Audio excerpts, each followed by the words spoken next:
La Regione Veneto è a caccia di vaccini. Dopo quelli delle 3 note case farmaceutiche ne arriveranno altri, assicura l'assessora Lanzarin, che spera in tempi di consegna brevissimi.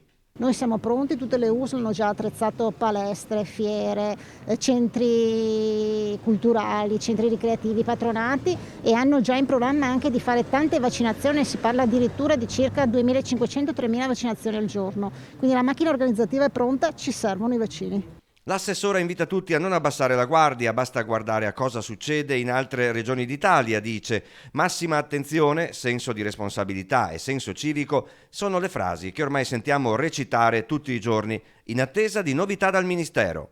È chiaro che noi vorremmo avere più vaccini, perché solo avendo più vaccini potremmo mettere in sicurezza e in protezione la maggior parte della gente, dei cittadini, ma soprattutto le categorie più fragili. Noi stiamo percorrendo tutte le strade nella massima trasparenza, le città e nei percorsi che sono previsti e quindi che sono possibili. Perché il nostro obiettivo principale è quello di mettere in sicurezza i veneti e potremo mettere in sicurezza solo i veneti vaccinando la maggior parte della popolazione. La nostra velocità di vaccinazione è dettata dai quantitativi di vaccini che arrivano e purtroppo lo sappiamo a volte il pomeriggio prima. Ribadisco che la macchina organizzativa è pronta, noi siamo come una Ferrari pronta a scattare, ma la cui velocità è dettata dal quantitativo di carburante che viene messa in quella macchina.